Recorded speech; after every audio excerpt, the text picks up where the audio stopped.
to grow the economy and create jobs. But I'm interested in the senator from Ohio has been a great leader on getting out there in front and talking about things, real solutions that would lead to job creation in this country. And I'd be interested in hearing his thoughts about some of the things that we might be able to do that clearly are not being done today, and frankly, things that I hope would be contrary to policies being put forward by this administration, which are costing us jobs. Well, you're absolutely right. There are a number of things that can be done, and there's really no reason this can't be done on a bipartisan basis. I just left a hearing in the Governmental Affairs Committee where we talked about regulations, its impact on the economy. And today, the cost of regulations to the economy, hitting particularly small businesses, is about $1.75 trillion. That's more than the IRS collects in income taxes. And there were Democrats and Republicans alike talking about proposals, concerned about the administration's continued regulations. The president said some of the right things, but if you look at the facts, there are more and more regulations, have a bigger and bigger impact.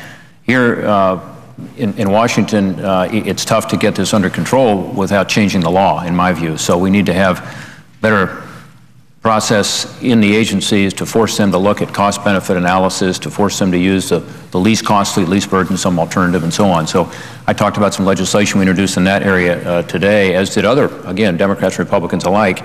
So there's some things that we have to do. To your point about the impact of this debt and deficit on the job front, you're absolutely right. And this poll you talked about, where 65% of Americans think that the debt and deficit is a major factor in the high unemployment, they're right. The study you talked about said that if the debt gets past 90% of our economy, it's estimated to cost about 1 million jobs.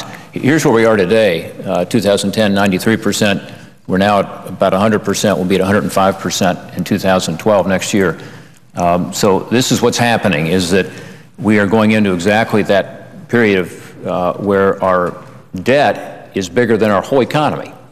And this study, by the way, is based on looking at countries all around the world who have gone through this experience, including countries in Europe that are going through it now, and seeing what the impact is on jobs. And there are solutions. Talked about regulations a second ago. That's certainly one of them. And my hope is that this Senate can vote on sensible regulatory reform, and soon. The story you told earlier about the oil and gas industry, we see this played out all over. Recent proposed regulations from the EPA on emissions from power plants in terms of mercury. All of us want clean air. We know you have to have regulations. The question is, how do you regulate? These particular regulations, very onerous, not coming through Congress, are going to have a big impact on jobs in my state. There's a study out a couple weeks ago saying that it's going to result in thousands of jobs being lost and a few power plants being shut down, and electricity costs increasing 10 to 15% in our state. We can't afford that. We want to keep our costs down. But there's more than that. There's the tax code. We should, again, as a body here and in the House and the administration, reform our tax code to make it simpler, to make it more pro-growth, and it can be done. Economists across the spectrum say, look, this current code is a mess. It doesn't work because you're encouraging businesses to make investments, to allocate their resources based on some tax-motivated reason rather than a business reason, and by lowering the rate, getting rid of a lot of these preferences in the code, sort of clearing out the code, you could, as happened in 1986, get more economic growth through the tax code simplification and reform. So this is something that I think the time is here. The President's Fiscal Commission recommended this when they said, how do you look at the next 20 or 30 years and come up with a way to deal with this deficit and debt? They said you've got to have economic growth as part of it. They're absolutely right, and part of what they recommended specifically was tax reform. Making our workforce more competitive. Today, we do spend money at the federal level on workforce development, and yet it's not spent very efficiently. So there are some organizations that do it better than others. We should take those best practices and apply them generally. There are now 9 different agencies and departments that are engaged in looking at how to improve our workforce for the 21st century.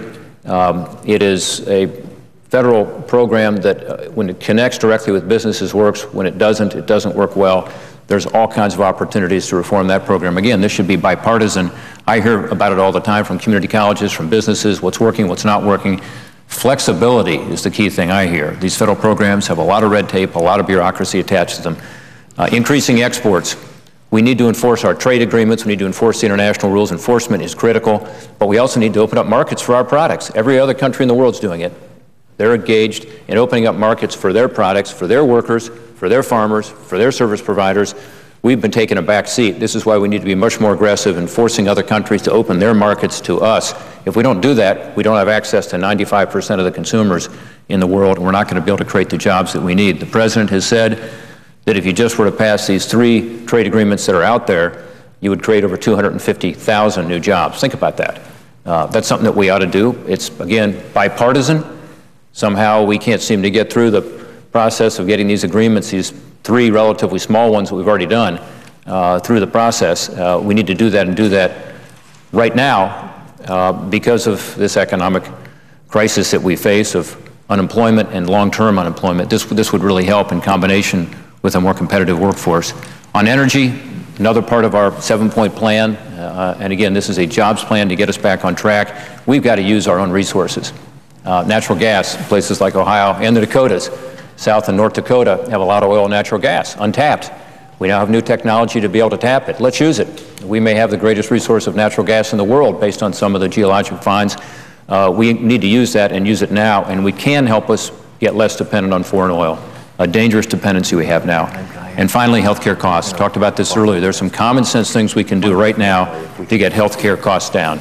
Take out some of the costs of healthcare, including stopping the frivolous lawsuits we all pay for through sensible medical malpractice reform. There are some states that do it well. It should now be done on a national level. To get the costs down, allow people also to buy insurance across state lines, force the insurance companies to compete for our business. This is all part of a common sense approach, 7-point plan. Get spending under control, reform the tax code, regulatory relief, have a more competitive workforce, increase jobs through exports while enforcing our trade agreements, power America's economy with our own energy, and have, again, sensible solutions to getting costs of health care down, which will help create jobs.